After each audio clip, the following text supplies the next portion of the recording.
김성환의 시사야.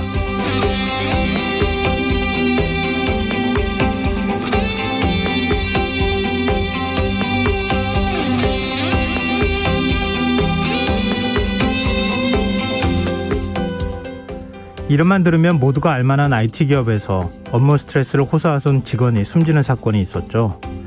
노조는 오늘 기자회견을 열고 지나친 업무 지시와 상급자의 모욕적인 말과 행동이 이번 사건의 주요 원인이라고 주장했는데요. 사망한 노동자가 하루에 1시간도 쉬지 못한 채 주말과 야간에도 일을 했고 상급자가 회의 중 물건을 던지거나 면박을 주기도 했다고 합니다. 노조는 회사 경영진 역시 방조 책임에서 자유로울 수 없다면서 고용노동부에 특별 근로감독을 요청했는데요.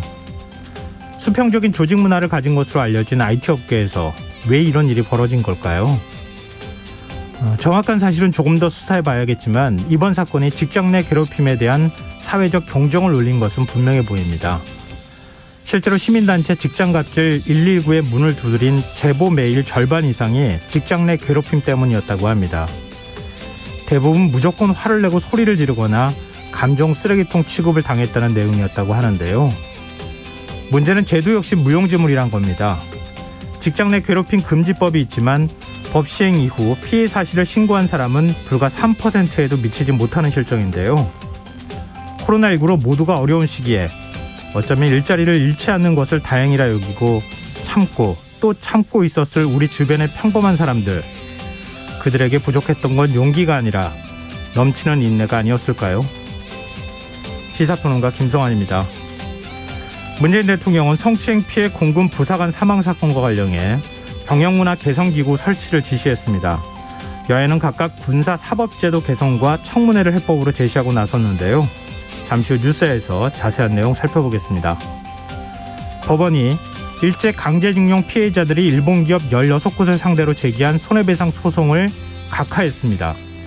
이번 결정은 지난 2018년 대법원 판결과 대치된다는 점에서 논란이 일고 있는데요. 이 문제 어떻게 봐야 하는지 더 깊이 있게 들여다보는 인터뷰 시간에 전문가와 이야기 나눠보겠습니다. 김성환의 시사에는 청취자 여러분의 관심과 참여를 기다립니다. 방송 내용과 관련해 의견 있으신 분들은 문자 보내주십시오. 당첨된 분들께는 모바일 상품권 보내드릴 텐데요. 참여하실 번호는 샵9730이고요. 짧은 문자는 50원, 긴 문자는 100원의 이용료가 부과됩니다. 콩 게시판을 통해서도 무료로 참여하실 수 있고요. KBS 라디오 유튜브 채널을 통해서도 실시간으로 시청 참여하실 수 있습니다. KBS 라디오 김성환의 시사야. 그럼 지금 시작하겠습니다.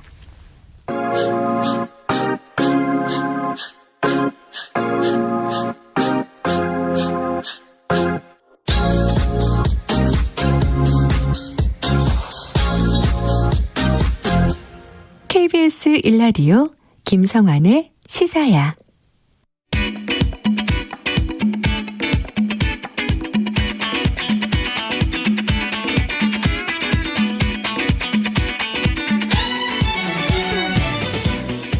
오늘 놓쳤던 뉴스 꼼꼼히 정리해드리는 뉴스야 시간입니다. 김민하 시사평론가 나와 계십니다. 안녕하세요. 안녕하세요. 오늘도 역시 코로나19 현황부터 살펴볼까요? 오늘 0시 기준 코로나19 신규 확진자는 485명이었습니다. 전날 대비 71명이 줄어든 것이고 지난주 화요일 이후에 엿새 만에 이제 400명대가 됐다라는 건데 언제나 드리는 말씀이지만 주말 검사 건수가 줄어든 영향이 있기 때문에 확산세가 꺾였다 이렇게 보기는 어렵다라고 방역당국도 얘기를 하고 있는 그런 상황입니다. 신규 확진자를 경로별로 살펴보면 국내 발생이 454명이었고요. 지역별로 보면은 수도권에서만 310명이 이제 확진 판정을 받아서 전체 확진자의 약 68% 수준이었습니다. 수도권 이외에 다수의 확진자가 나온 곳을 꼽아보면 대구, 대전 그리고 경남 지역의 상황이 좀 심각했는데요. 경남이 27명, 대구 26명, 대전 20명의 신규 확진자가 발생을 했습니다. 그리고 이게 일상 속 감염이 계속해서 이어지고 있는 그런 양상인데 예를 들면 최근 1주간 가족, 지인, 동료 등의 접촉을 통한 감염, 선행 확진자 접촉 비중이 46.5%를 기록을 해서 이 지표가 높기 때문에 일상에서 계속해서 이제 확진 사례가 나오고 있다 이렇게 볼 수 있는 거거든요. 여기에 더해서 전국 곳곳에서 다중이용 시설을 고리로 한 집단 감염 사례도 계속 늘고 있기 때문에 이게 양쪽에서 위험한 게 같이 들고 있다. 이렇게 볼 수 있는 그런 상황입니다. 그래서 대표적으로 서울 송파구의 가락 농산물 종합 도매시장 관련 집단 감염의 경우에는 누적 확진자가 지금 136명에 달하는 상황이고요. 네. 그 외에 이제 서울 중구의 직장 관련, 경기 수원시의 교회 관련 감염, 경남 창녕 외국인 식당 관련 확진자 이렇게 해서 쭉 이제 집단 감염이 늘어나고 있는 그런 상황이기 때문에 상당히 우려가 되는 그런 상황이고 대전, 대구 수성구 주점, 경남 양상시 유흥주점 관련 확진자 이런 집단 감염 사례도 상당히 심상치 않게 이렇게 늘어나고 있는 상황입니다. 네. 오늘 오후 9시 잠정 집계치가 나왔죠. 이 오후 9시 기준 신규 확진자 437명으로 집계가 됐는데요. 이 중에 수도권에서 발생한 확진자가 277명, 전체 한 63.4% 정도 되는 것으로 나타났습니다. 이 숫자는 전날 같은 시간과 비교하면은 21명이 줄어든 그런 숫자인데요. 그러면 내일 발표될 이제 신규 확진자 숫자는 400명대 중후반에서 한 많으면 500명대도 될 수가 있다. 이렇게 볼 수가 있는 그런 상황입니다. 네. 지금 뭐에 좀 갇혀 있는 듯한 느낌을 계속 받게 되는데요. 일단 주말 효과가 있기 때문에 이 정도 숫자가 나오는 것이고 한 수요일 정도까지 가면 다시 또 늘어나는 현상이 또 나오지 않을까. 그렇죠. 계속 비슷한데요. 이렇게 주말 효과로 400명대가 됐다가 또는 500명대로 좀 올라갔다가 이게 주중에 600명대 또는 이제 많으면 700명대 그랬다가 다시 주말에 또 400명대 이 계속해서 이어지고 있는 그런 똑같은 양상입니다. 네. 이 오늘부터 백신 접종 대상자가 좀 더 늘어났다고 하는데 하루 접종자 수로는 가장 많은 기록을 세웠다고요? 그렇습니다. 이제 오늘부터 60세부터 64세 사이 고령층에 대한 코로나19 백신 1차 접종이 시작이 됐는데 아스트라제네카 백신이 접종이 되는 것이죠. 접종 대상자가 395만을 넘는데 이 가운데 78.8%인 311만여 명이 예약을 이제 끝낸 그런 상황입니다. 그래서 이 60세 이상의 경우에는 다른 연령층에 비해서 치명률이 높기 때문에 적극적인 백신 접종이 이제 필요하다. 이렇게 방역 당국은 얘기를 하고 있고요. 또 30세 미만의 군 장병들도 오늘부터 파이자 백신 접종이 시작이 됐습니다. 이 접종 대상은 41만 4천여 명이어서 이건 군이 이제 자체 접종 계획을 수립해서 순차적으로 접종을 한다는 것이고요. 또 이 30세 미만의 유치원 어린이집, 초등학교 저학년 교사 이런 돌봄 인력에 대한 이제 파이자 백신 접종 사전 예약도 이제 개시가 된 상황인데 15일까지 예약을 받고 26일까지 접종을 마치겠다. 이런 이제 계획입니다. 말씀하신 대로 오늘 이제 0시 기준 1차 접종을 한 사람이 이제 2,900여 명인데 주말 영향으로 이제 2차 접종자는 없는 상황인데 누적 접종자는 1차 접종에 759만 명, 2차 접종까지 마친 사람은 227만 명이 돼서 지금 인구 대비 접종률을 따져보면 1차 접종을 기준으로 할 때는 14.8%, 2차까지 접종을 다 완료한 국민 비율은 4.4%를 또 기록하고 있는 그런 상황입니다. 한번 접종에 속도가 붙으니까 백신 접종자 수가 급격히 늘어나는 현상이 나타나는데요. 지금 이대로 가면 상반기 지금 접종 목표가 지금 얀센 백신 빼고는 1,300만 명이잖아요. 그렇습니다. 빨리 달성될 수도 있겠는데요. 그렇습니다. 오늘 이제 질병관리청이 이 대통령 주재 특별 방역 점검 회의에 이 상반기 1,300만 명에 대한 1차 접종 이게 이 목표를 예상보다 빨리 달성할 수 있겠다 이렇게 지금 보고를 했는데요. 그래서 여기에 대해서 말씀하신 이제 얀센 백신이라든가 나머지 이제 다른 백신 이 지금 이제 접종 계획에 포함되어 있는 이 추가적인 백신 접종 목표 이런 것들을 고려하면 최대 1,400만 명까지 지금 접종할 수 있는 그런 상황이 이제 되고 있다. 이렇게 얘기를 하고 있습니다.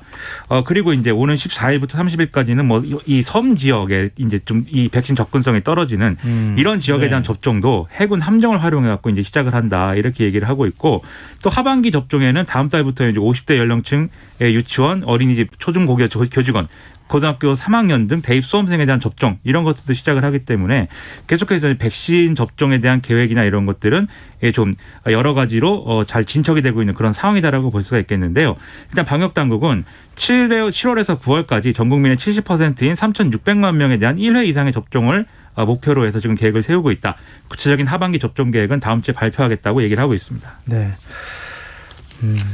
그리고 SNS를 중심으로 해서 30대 미만인 대기업 임직원들이 화이자 백신 접종 예약에 성공했다 이런 글들이 올라와서 논란을 좀 빚지 않았습니까? 그렇습니다. 좀 황당한 사건인데요. 네.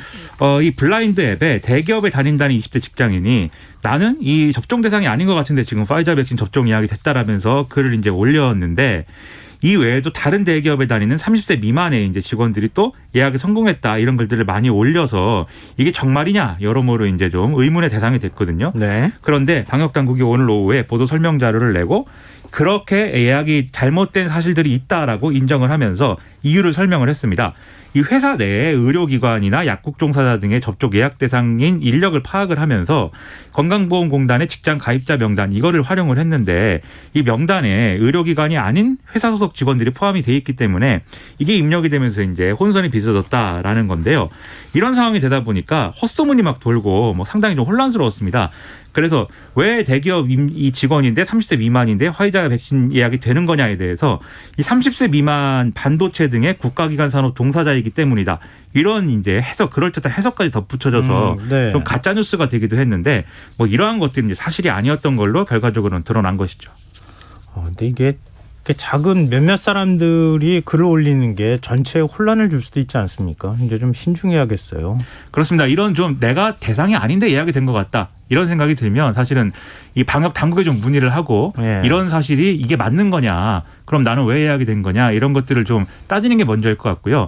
이게 뭐 사람들이 뭐 글을 올리고 이런 거를 뭐 일률적으로 제한할 수는 없는 것이지만 방역에 미치는 영향이라는 게 또 있기 때문에 우리 스스로가 좀 그런 걸 감안해서 또 행동할 필요도 있지 않나 이런 생각이 좀 들었습니다. 백신 불안감 때문에요. 우리 접종률이 좀 떨어지는 현상이 나타났었잖아요. 그렇죠. 근데 막상 또 네. 백신 맞고 나니까 그게 큰 문제가 되는 게 아니구나 이렇게 느끼는 것처럼. 그러니까 오히려 이런 작은 소문이 혹시 백신에 대해서 좀 방역 정책을 흔들 수도 있으니까 좀 조심했으면 좋겠다는 생각이 들고요. 그리고 대한의사협회가 백신 접종 전에 해열 진통제를 복용하는 것은 권고하지 않는다. 이런 입장을 밝혔다고 하는데 이게 어떤 의미입니까? 이 대한의사협회는 백신 접종 후에 발열이나 통증이 있을 경우에 해열 진통제를 복용을 해야 되고 그리고 이 과정에서 아세트아미노펜 성분의 약제가 다른 해열 진통제보다 좀 우선적으로 권고가 되고 있다 이렇게 얘기를 했고 그리고 혹시 아세트아미노펜 계열의 약물을 복용을 못할 경우에는 이부프로펜이나 아스피린 등의 기타 진통제도 먹어도 된다라고 이제 설명을 했습니다. 그래서 여기에 대해서는 이제 약을 먹었는데도 95도 이상의 39도 이상의 발열, 두통, 전신 통증이 2, 3일 이상 이어지면 의료진에게 진료를 받아야 된다. 이런 이제 얘기를 했는데요.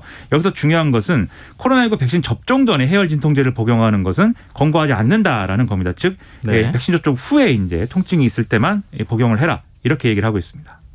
그러니까 백신 접종 전에 해열 진통제를 복용하면 증상을 오히려 모를 수도 있는 것 아니겠습니까? 그렇습니다.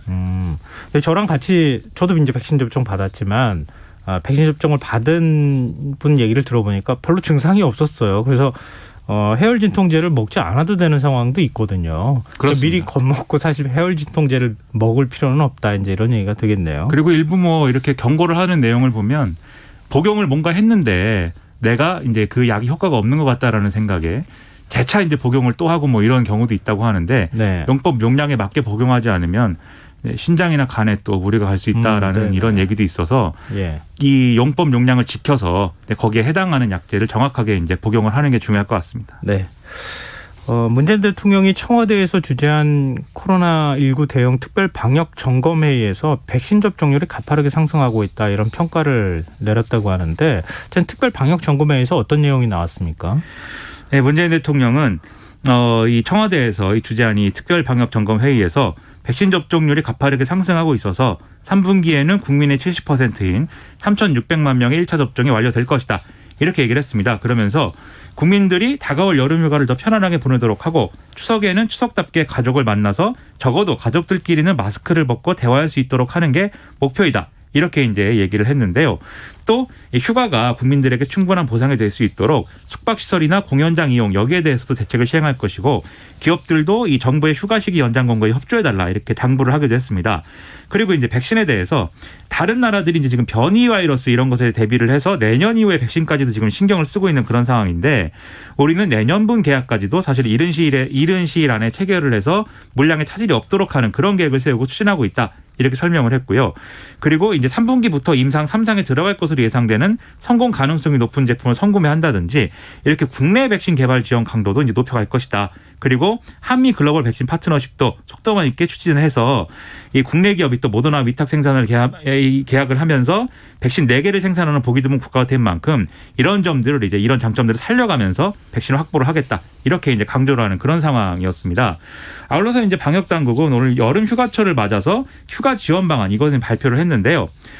일단 이 여름 휴가는 성수기를 피해서 가족 단위로 소규모로 나눠서 갈 수 있도록 좀 분산을 해야 되는 그런 측면을 고려해서 공공부문에 학예 휴가 기간을 기존 7월 첫째 주에서 9월 셋째 주를 6월 셋째 주에서 9월 셋째 주로 2주 늘리고 휴가를 2회 이상 나눠 쓸 수 있도록 권고한다 이렇게 밝혔습니다. 네. 그리고 기업에 대해서도 이러한 휴가 분산 이런 것들을 요청을 하도록 하고 여기에 대해서 우수 기업에 대해서는 뭐 이 투자 기준이라든가 또는 이런 실적을 이제 실적을 포함해서 평가를 해서 따로 혜택이나 이런 지원을 좀 주자 이런 계획도 이제 세우고 있다 이렇게 얘기를 하고 있고요.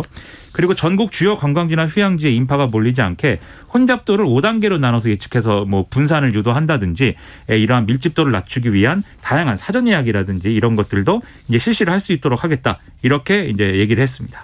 네.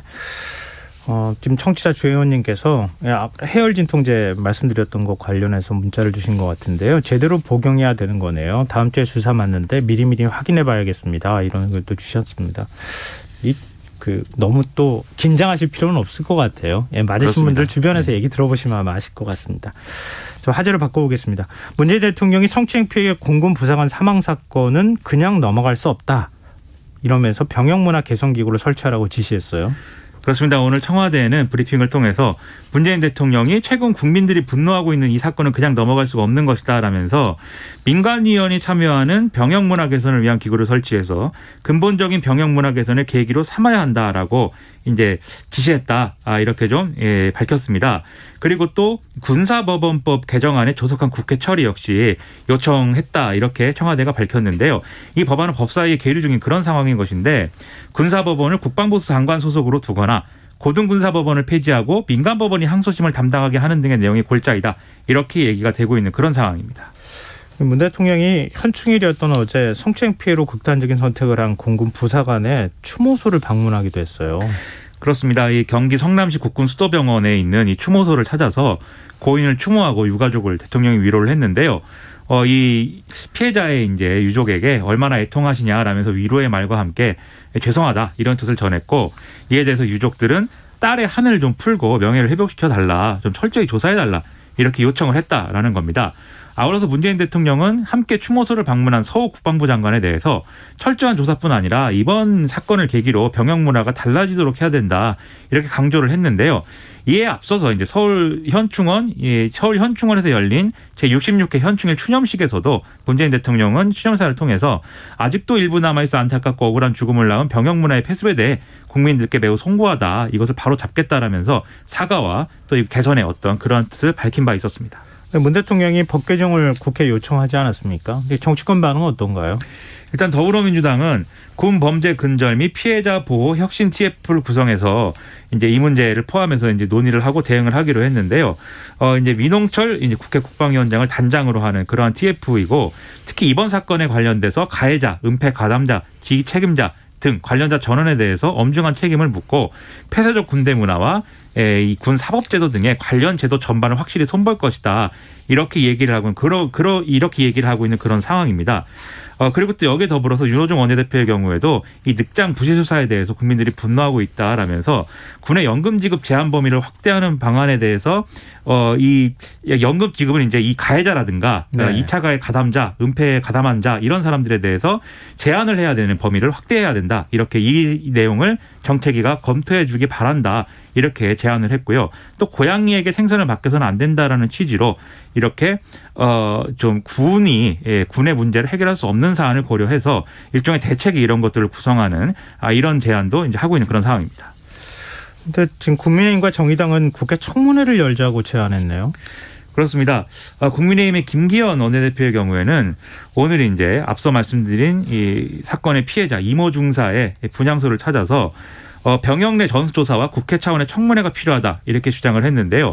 이게 이 특정 부대만의 문제가 아니라 전체 병역 내에서 이런 사례가 반복되고 있는 것인지를 좀 확인을 해야 되기 때문에 정진석 의원을 특위원장으로 하는 당내 특별위원회를 꾸려서 대응을 하겠다 이런 이제 계획을 밝혔습니다. 국민의힘의 경우에 이제 군 사법체계의 전면적 개혁의 필요성을 이제 내세우고 있지만 방향은 성폭력 대응 시스템에 초점을 맞춰야 된다 이런 입장인 것인데요. 이 군사법원법 개정안 이런 이제 해법이라는 것은 성폭력 범죄에 초점이 맞춰진 게 아니라 모든 범죄에 해당하는 그런 대안이기 때문에 이런 것이 근본적 해결책일 수는 없고 성폭력 매뉴얼이 있어도 작동을 하지 않는다라든지 또 국내 성폭력 사건 대응 시스템이 사실상 이제 작동하지 않는다든지 이런 것들에 대한 점검이 필요하다라고 강조하고 있는 이런 입장입니다. 정의당의 경우도 지금까지의 대처로는 부족하다라면서 특검 도입과 국회 청문회 이런 것들을 실시를 해야 된다라고 주장을 하고 있기 때문에 이러한 이제 어떤 의견의 차이나 이런 것들을 여당이 어떤 방식으로 좁혀가면서 대안을 만들 수 있는가 상당히 또 관심이 집중되고 있습니다. 근데 그나저나 이번 성추행 사건 수사는 어떻게 되고 있는 겁니까? 일단 국방부 검찰단이 오늘 이 성추행 피해 공군 부사관 사망 사건의 2차 가해 혐의를 받는 공군 제20 전투비행단 부대원들의 주거지 그리고 사무실에 대해서 압수수색을 이제 진행을 했는데요. 이 압수수색 대상은 2차 가해 의혹을 받는 노모 준이와 노모 상사 그리고 피해자가 차 안에서 피해를 당할 당시에 운전석에 있었던 이 부사관 모 씨의 사무실 주거지 등이었습니다. 특히 운전석에 있던 모 씨의 경우에는 사실상 이게 유일한 목격자인 상황인데 군사경찰 조사에서 전혀 인지하지 못했다라고 진술을 했기 때문에 이 신빙성이 지금 의심되는 그런 상황이거든요.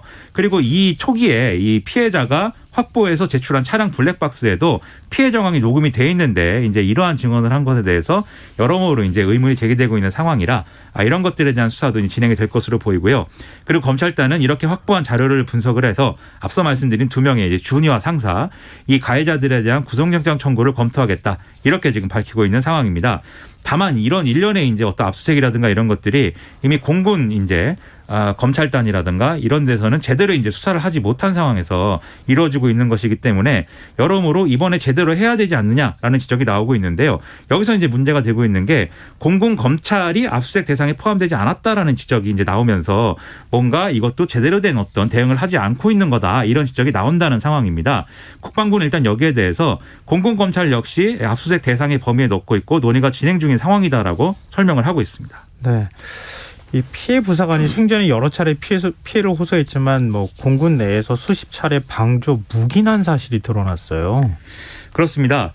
이 부사관의 이제 그 배우자의 진술서 이런 것들을 확인을 해보면 사실 그러한 정황이 이제 많이 나타나는데요. 이러한 내용을 보면은 피해자는 가해자와 군의 조직적인 회유와 압박에 시달리면서 20여 차례나 자신의 고충을 이제 호소했다. 이런 점들이 확인이 됩니다. 이 남편이 작성한 진술서를 보면은 가해자인 장모 중사가 이 성추행한 날 밤에 숙소까지 쫓아와서 이 피해자를 따로 불러내서 무릎을 꿇고 없던 일로 해달라 이렇게 요구를 하기도 했고 또 신고할 거면 신고해봐라 이렇게 조롱하는 투에 이런 얘기도 했다라고 지금 얘기를 하고 있는 그런 상황이고요. 그리고 이 피해자가 상부에 피해 사실을 보고한 이후에 부대 상관들도 이게 이 문제가 불거지게 되면 코로나19 상황에서 방역수칙을 위반하고 이러한 어떤 사사로운 회식을 진행했던 이런 부분들에 대해서 이 회식 참가자들이 모두 피해를 입을 수가 있다라는 이유를 들어서 이 피해자를 좀 협박하고 회유를 하고 뭐 그런 상황이 이어졌다. 이런 이제 어떤 여러 가지 설명들을 하고 있는 그런 상황입니다. 그래서 이런 내용을 보더라도 이제 이 사건을 이 군의 어떤 기존 체계로는 전혀 이제 해결할 수 없는 상황이었다라는 게 드러나고 있는 상황이고요. 이외에도 이제 공군본부 양성평등센터가 이 사실을 이 성범죄 사실을 이제 이 보고를 받았음에도 불구하고 기존의 이제 훈령에 따라서 이것을 국방부 장관이 지정하는 어떤 이 계통으로 보고를 했는가 여기에 대해서도 그렇게 제대로 보고하지 않은 것이 아니냐라는 의혹이 같이 제기가 되고 있어서 이 제도적으로 이러한 문제가 전혀 이제 해결되지 않는 상황만이 이어지는 상황이었다 이렇게 볼 수가 있는 그런 얘기들이 나오고 있습니다. 네, 청취자 8271님, 6616님, 서태웅님, 아이디 연습 좀 하자 사용하시는 청취자분 모두 해서 지금 철저하게 조사하고 책임을 물어야 한다. 이제 이런 의견도 같이 지금 보내주고 계시는데요. 이 군 당국 지금 성폭력 대응 체계를 개선하는 작업에 착수했다고요?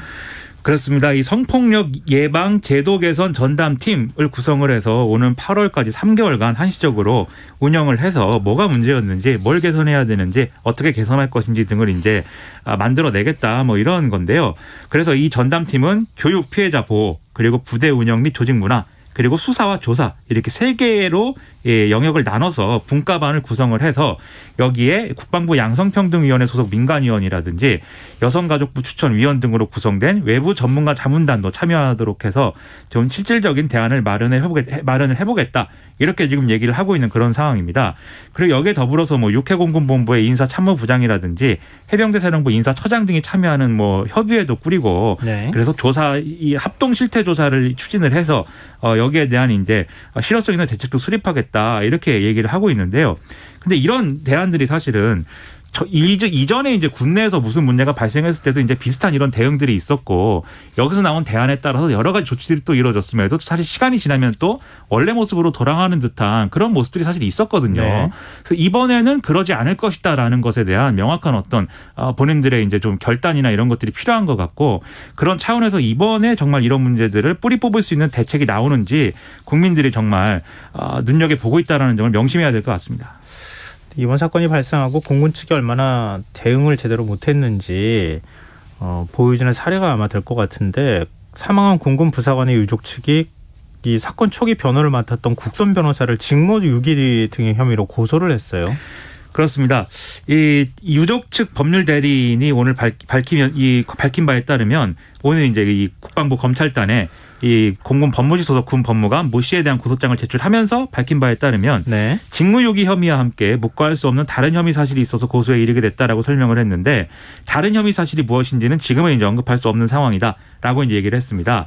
일단 이 공군은 이 피해자가 성추행 피해를 정식 신고한 지 엿새 만인 3월 9일 날 이 군 법무관 모 씨를 국선 변호사로 선임을 했는데요.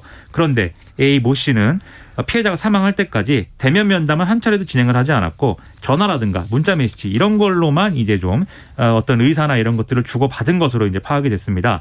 이렇게 대면 면담을 이제 하지 않은 이유에 대해서는 공군 측은 이 법무관 모 씨가 선임이 된 이후에 결혼을 했고 신혼여행을 갔다 와서 뭐 자가격리를 한다든지 이런 개인 사정 때문에 면담이 좀 원활하게 진행이 안 됐다라고 설명을 하고 있는 그런 상황인데 바로 이런 정황을 포함해서 사실상 피해자가 방치된 것이고 이 부분에 있어서는 변호사가 할 일을 제대로 하지 않았다라는 게 유족 측의 이제 주장이다 이렇게 볼 수가 있겠습니다. 근데 공군이 당초 만들어놨던 매뉴얼조차 지키지 않았다면서요?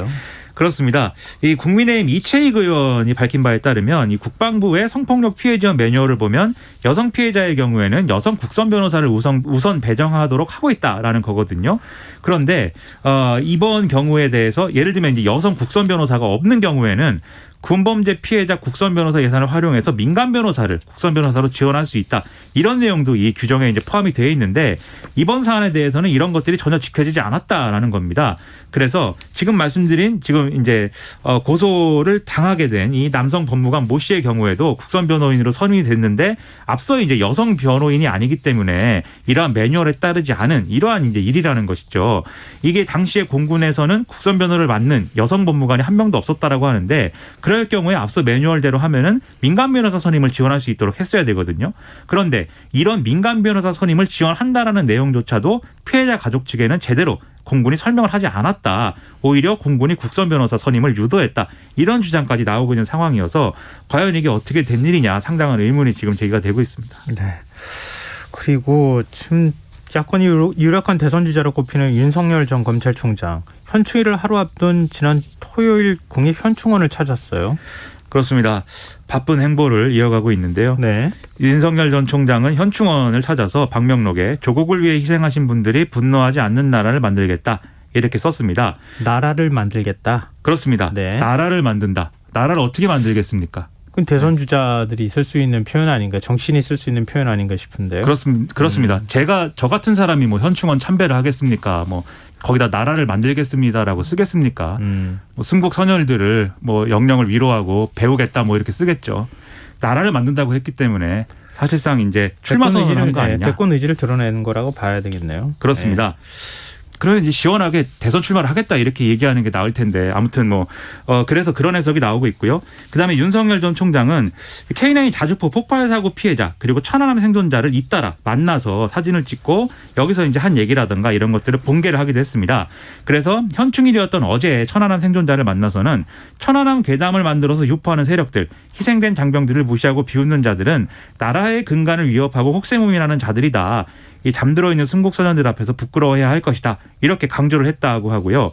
그리고 사실 이 만난 사람이 천안함 생존자 예비역 전후 회장이 이제 전준영 씨였는데 정치적인 어떤 이런 맥락에서 해석되는 게 부담돼서 이렇게 만나는 것을 전준영 씨가 좀 거부를 했지만 굉장히 이제 만날 것을 여러 차례 이제 좀 요구를 해서 이제 만나게 됐다고 하고 네. 3시간 정도 긴 시간 동안 또 대화를 나누는 과정에서 안보 문제라든지 이런 것들을 상당히 윤석열 전 총장이 강조했다. 이런 이제 네. 보도도 같이 나오기도 했습니다. 있습니다. 그리고 K9 자주포 폭발 사고 피해자인 이찬호 씨를 만나서도 나라를 지키다 사망하거나 부상당한 군인들이 제대로 된 예우와 적절한 치료를 받지 못하는 상황 안타깝다. 청년들이 군에 대한 신뢰를 잃게 되면 나라가 어떻게 되겠느냐 이렇게 좀 걱정을 많이 했다고 하는데요. 네. 그래서 앞으로는 이렇게 군인, 경찰, 소방관 등의 이 사회를 지키는 이들에 대한 극진한 존경과 예우가 이제 있어야 된다라고 얘기를 했다고 합니다.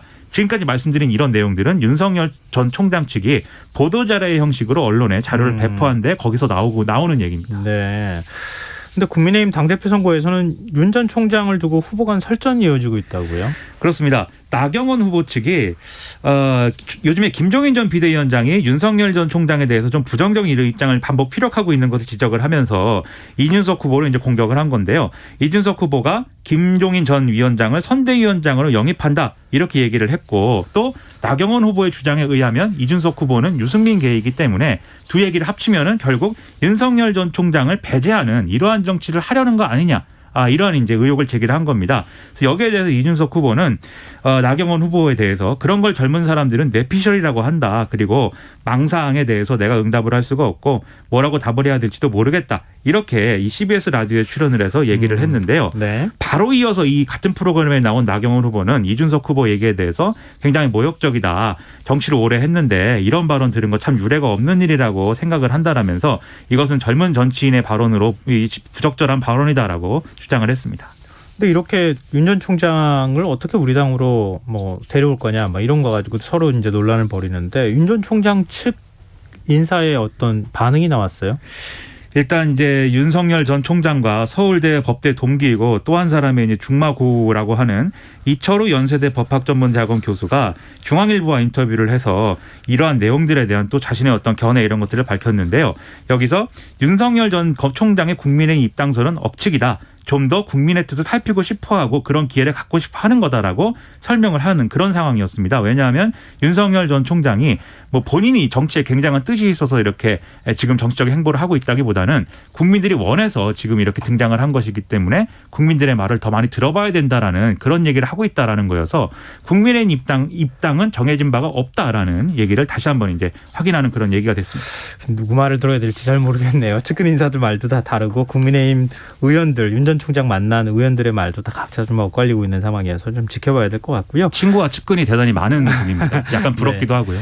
네, 국민의힘 전당대회 오늘부터 선거인단 모바일 투표가 시작이 됐네요. 그렇습니다.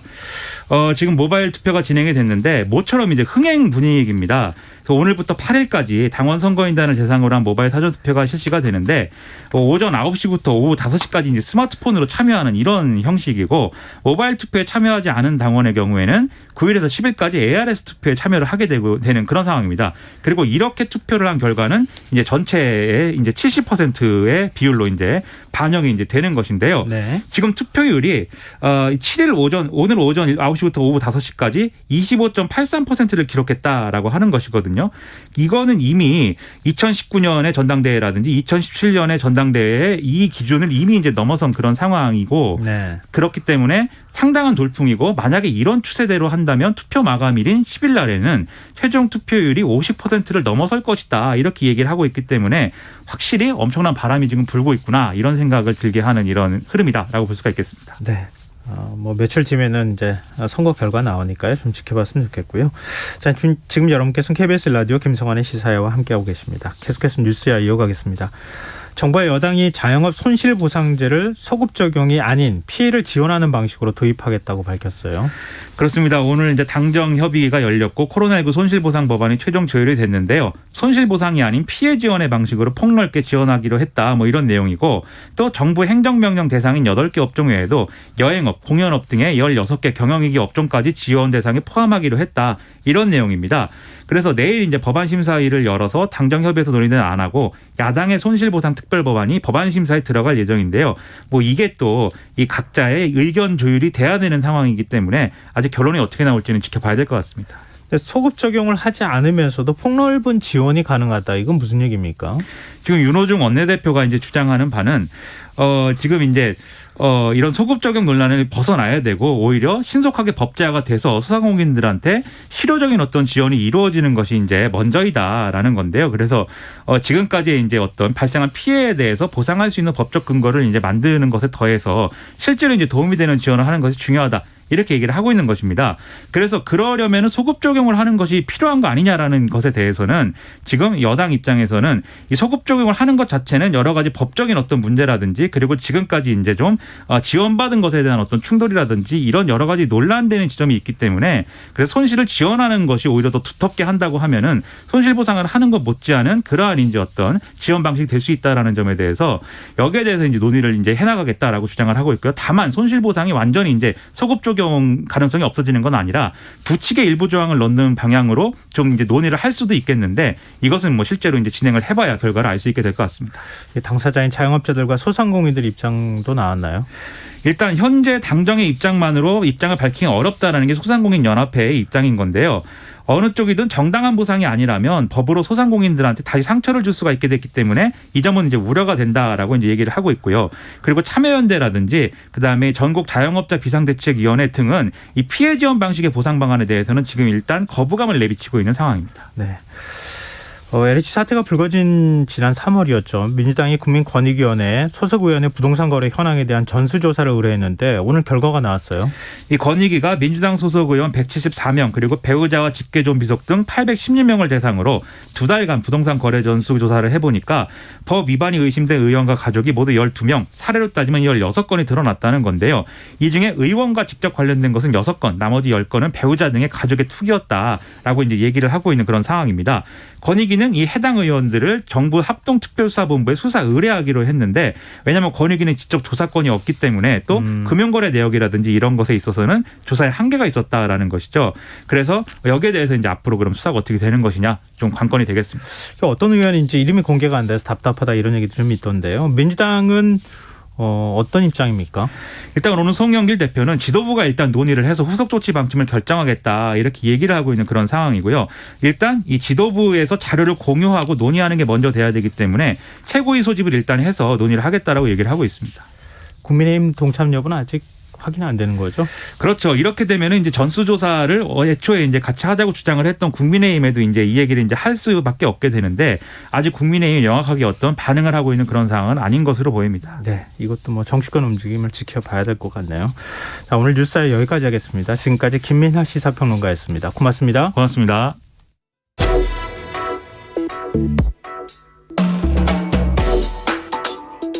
더 나은 내일을 준비하는 시간. KBS 1라디오 김성환의 시사야. 일제 강제징용 피해자들이 일본 기업 16곳을 상대로 제기한 손해배상 소송에 대해 법원이 각하 결정을 내렸습니다. 이번 사건은 일제 강제징용 피해자와 유족들이 낸 여러 소송 가운데 가장 규모가 큰데요. 지난 2018년 대법원 판단과 다른 만큼 상당한 파장이 예상이 됩니다. 대한변협 일제 피해자 대책 특별위원이신 송기호 변호사 연결해서 오늘 법원 판결 어떻게 봐야 하는지 조금 더 자세한 얘기 나눠보겠습니다. 변호사님 안녕하십니까? 네, 안녕하세요. 네, 일단 오늘 법원 판결 어떻게 보셨습니까? 우리 헌법의 기본 원칙을 따르지 않은 대단히 오만한 판결이다라고 생각합니다. 오만한 판결이다 이런 표현까지 사용해 주셨는데 지금 각하 결정이 난 거잖아요. 네. 근데 이거는 어떤 의미로 해석을 하면 됩니까? 각하라는 것은 소송에서 주장하는 그 내용의 정당성을 따질 필요 없이 아예 소송 자체가 요건을 갖추지 못했다. 즉 법원 문을 통과할 수 없는 소송이다. 그런 의미입니다. 지금 그 소송을 낸 피해자가 유족 측은 이런 결정이 날 거라고 혹시 예상하셨습니까? 아니요. 저 역시 2018년 대법원 판결이 있었기 때문에 이런 취지로 각하되리라고는 예상하지 못했습니다. 일단 이번 소송의 구체적인 내용은 어떻게 되는지 좀 소개를 해 주시면 어떨까요?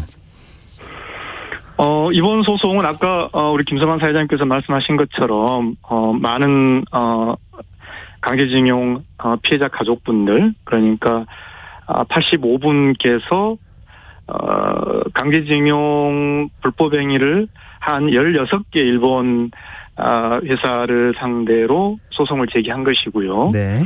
여기에 대해서 이 서울중앙지방법원 34민사부는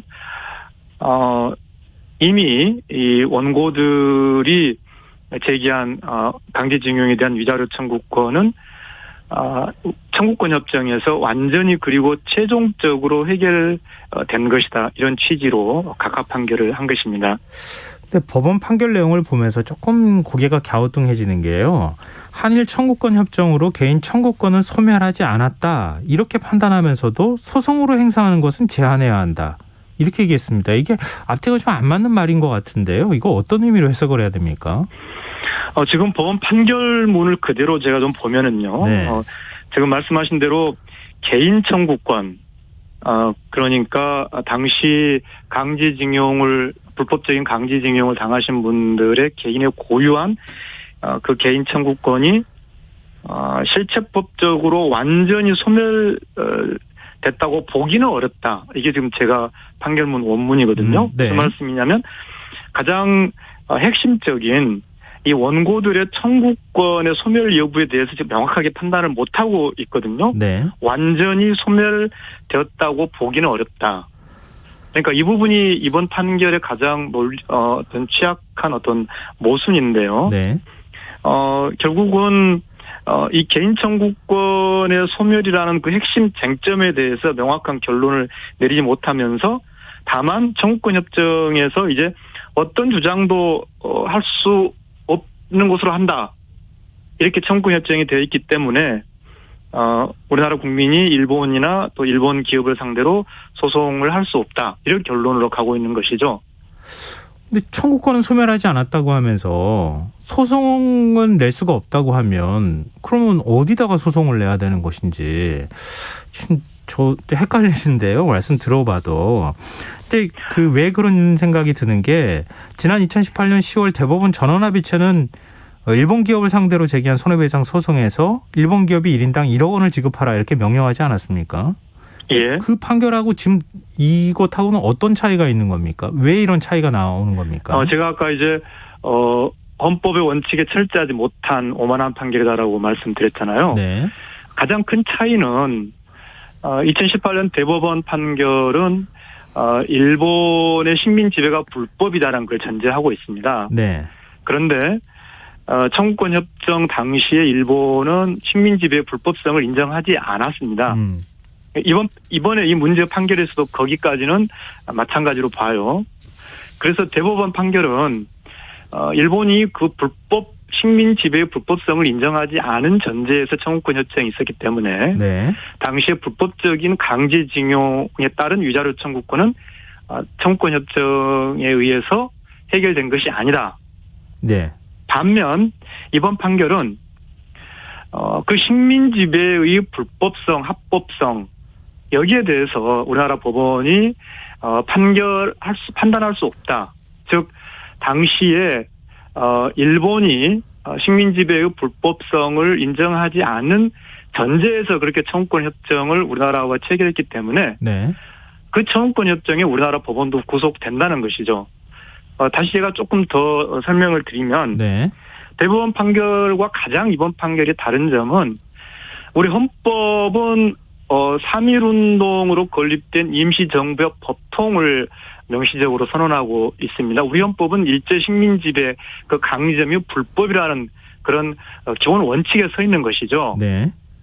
그렇기 때문에 우리나라 사법부 역시 그러한 헌법 공동체에서 부여한 헌법 원칙의 수호에 철저해서 국민의 기본권을 보호해야 되는 것이죠. 네. 그런데 이번 판결은 식민 지배가 불법이었는지 합법이었는지 그것은 어떤 이 청구권 협정의 효력을 다투는 데 있어서 전혀 중요한 문제가 아니다. 왜냐하면 어쨌든 우리나라가 그때 3억 달러 무상을 받았기 때문에 그 청구권 협정에 우리나라 법원이 구속돼야 되는 것이지 대법원 판결처럼 식민 지배가 불법이라는 걸 전제해서 그 청구권 협정을 이 개인의 청구권에 적용하지 않는다. 그렇게 볼 수가 없다는 것이 이번 판결이거든요. 그러니까 이번 판결의 가장 큰 문제점은 결국은 식민 지배가 불법이기 때문에 그 네. 불법성에 전제한 대법원 판결이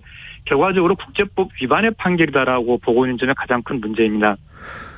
우리 보통 사람들은 법률 전문가가 아니더라도 대법원 그 소부도 아니고 전원합의체에서 판결 내린 거 아닙니까? 그런데 네. 지금 하급심에서 이런 식으로 전원합의체 판결하고 전혀 다른 판결을 낸다는 거 좀 상상하기 어렵거든요. 대법원 전원합의체 판결의 어떤 실질적 구속력에 생각한다면 이례적이죠. 그러나 저는 그 이례성 자체를 뭐라고 지적할 생각은 없습니다. 다만 우리 헌법 공동체가 서 있는 식민 지배의 불법성이라고 하는 네. 그 전제에 이번 판결이 아주 벗어나 있다는 것이죠. 마치 우리 헌법을 뛰어넘어서 헌법을 초월해서 법관이 판단할 수 있다라는 이런 어떤 오만한 판결인 것이죠. 결국은 그렇게 나간다면 이번 판결이 아까 제가 이제 이번 판결의 가장 큰 모순이 판결문에서도 개인 청구권이 실체법적으로 완전히 소멸됐다고 보기는 어렵다. 네. 즉 개인 청구권이 실체법적으로 여전히 남아있는지 남아있지 않은지에 대해서 명확하게 판단하지 않은 채 다만 한일 협정에 어떤 주장도 할 수 없는 것으로 되어 있기 때문에 소송을 해서는 안 된다는 건데 결국은 이것은 어떤 이야기냐면은요. 개인의 청구권의 그런 본질을 국가가 임의로 그 본질을 침해하거나 제한할 수 있다는 것을 이번 법원 판결은 전제하고 있거든요. 네네. 대단히 국가주의적인 판결입니다. 근데 지금 재판부가 청구 인용은 국제법 위반이다 이런 법리 검토 결과까지 지금 내놓은 상황인데요. 이 한일 관계에 굉장히 영향을 많이 미칠 것 같거든요. 이번 판결은 결국은 일본의 수출 규제, 일본의 불법적인 무역 보복에서 일본이 말한 한국의 대법원 판결이 국제법 위반이다. 그 논리와 정확하게 일치하거든요. 그러니까 단지 일본과 일치하느냐 마느냐를 가지고 제가 비판하려는 것이 아니고요. 네. 이번 판결은 기본적으로 우리 사법부가 우리 헌법이 서 있는 그런 기본 헌법 공동체로서의 대한민국 헌법 질서에 벗어난 판결을 했다는 것이고요. 결과적으로는 이것이 일본에 의해서 이제 한국의 대법원 판결이 국제법 위반이라고 하는 그 어떤 논리로 이용될 수 있는 거죠. 한일 관계 훼손 등 외교적 후폭풍을 우려하는 목소리가 있거든요. 근데 이렇게 돼버리면 일본이 한국 법원, 그러니까 그동안의 대법원 판결을 근거로 해서 예를 들면 수출 규제도 하고 이렇게 해오지 않았습니까? 그러면은 예. 지금 우리 측에서 일본하고 뭔가 협상할 수 있는 카드가 사라지는 거 아닙니까? 저는 좀 그 점은 좀 다르게 봅니다. 왜냐하면 이미 대법원 확정 판결에 기초해서 지금 이제 일본 기업 재산에 대한 압류라든지 또 그 주식에 대한 환가 명령 절차도 진행되고 있거든요. 네. 그러니까 이번에 이 이례적인 판결 또 헌법을 초월하고 또 국가주의적인 이 판결은 저는 항소심이나 대법원에 의해서 바로 잡힐 것이라고 생각을 합니다. 다만 제가 염려하는 것은 결국은 이번 판결문에도 그런 부분이 있습니다만 3억 달러 무상으로 어쨌든 돈을 받은 것이 아니냐. 즉 네. 궁극적으로 우리 기본적 인권을 보호해야 될 우리 법원의 기본 책무를 저는 우리 사법부가 좀 더 명확하게 서야 되는데 그런 어떤 법리 외적인 요인들을 법원이 지나치게 고려해서는 안 된다. 그 점을 말씀드리고 싶습니다. 근데 최근 잇따르는 법원 판결이 좀 우려스럽다 이런 목소리도 시민단체에서 내고 있는데요. 지난 4월에 위안부 피해자들이 일본 정부를 상대로 낸 2차 손해배상 청구 소송이 각하되지 않았습니까? 1차 네. 소송 피해자들이 그 바로 석 달 전에 일본 정부에 승소한 상황인데 정반대 결론이 또 나온 겁니다. 이렇게 잇따라 일제 피해자들 소송에 제동이 걸리는 것, 이거 어떻게 봐야 되는 거죠? 결국은 그 위안부 두 번째 위안부 피해자 그 잘못된 판결도 박근혜 정권 시기에 받았던 그 10억 엔에 대한 평가에서 그렇게 나온 거거든요. 네. 이번에 이 문제 판결도 한일 청구권 협정으로 받은 3억 무상, 그 3억 달러에 대한 평가인 것이고요. 결국은 두 잘못된 판결이 서로 연결되는 것이죠. 결국은 법원 내부에서 우리 헌법 공동체 기본 원칙에 서 있다기보다는 어쨌든 일본으로부터 돈을 받았다는 거, 그것에 대해서 지나치게 어떤 의미를 부여하는 그런 경향이 사법부 안에 있다는 점, 그 점은 대단히 우려스럽습니다. 네, 일본 정부가 이번 판결에 대해서 문제 해결을 위한 한국 측의 구체적인 대안을 주시할 것이다, 이런 입장을 밝혔다고 합니다. 지금 변호사님 국제통상 전문가이시기도 하시잖아요. 지금 향후 한일 관계에 어떤 그 영향을 미칠 거라고 보십니까? 결국은 우리 대법원 판결이 우리 국민과 일본 기업, 결국은 민사, 국가 대 국가가 아니라 개인 사이의 민사적 판결인데, 거기에 대해서 지금까지 일본 정부가, 오히려 일본 정부가 국제법을 위반해서 개인의 민사 판결의 이행을 가로막았거든요. 근데 지금 불행히 지금 오늘의 이 판결이 나옴으로써 결과적으로 우리가 원칙적으로 가지고 있었던 사법부의 어떤 존중, 대법원, 네. 우리 법치 공동체 안에서 우리 법원 판결이 집행돼야 된다는 그런 우리 그런 기본 원칙을 마치 일본 정부가 한국 내에서도 마치 법원 안에서도 어떤 다른 의견이 있는 것처럼 일본 정부가 이제 오히려 한국 정부의 원칙적인 주장에 대해서 어떤 다른 이야기를 할 수 있는, 그런 다른 이의 제기를 할 수 있는 그런 좀 혼선을 이번 판결이 줄 염려는 있다고 생각합니다. 그러나 네. 이번 법원 판결이 저는 항소심이나 대법원에 의해서 바로 잡힐 것이고, 그런 점에서 우리가 이 기본 인권의 문제이다, 한일 관계에서 사법 대법원의 판결이 강제징용 문제와 위안부 피해자 할머니의 문제는 기본적 인권의 문제라는 그런 기본 원칙을 네. 우리 정부가 좀 더 견지해야 한다고 생각합니다. 우리 외교부 반응을 보니까요, 한일 관계를 고려하면서 일본과 해결 방안을 협의할 수 있다, 이제 이런 입장이 나왔는데요. 정치적 해결 가능성은 어떻게 보세요? 저는 이제 외교부로서는 외교부의 그런 어떤 현실 상황을 감안한다면 이해는 할 수 있지만, 그러나 지금 이렇게 법원 판결까지 나온 상황에서 한일 사이에 어떤 대화로 이 문제가 법원 판결과 무관하게 해결되기는 어렵다. 다시 말해서 이번 네, 지금 알겠습니다. 이 법원 판결로 인해서 생기는 문제를 해결할 수 있는 유일한 방법은 네. 일본 정부가 국제법을 지켜서 우리나라 국민과 일본 기업 사이의 민사적 판결에 부당하게 개입하는 네, 것을 알겠습니다. 멈추는 것이라고 생각합니다. 네, 알겠습니다. 오늘 말씀 여기까지 듣겠습니다. 고맙습니다. 네, 감사합니다. 네, 지금까지 대한변협 송기호 변호사였습니다. KBS 라디오 김성환의 시사일 1부 순서는 여기서 마무리하겠습니다. 저는 11시 정각 2부에 다시 찾아오겠습니다.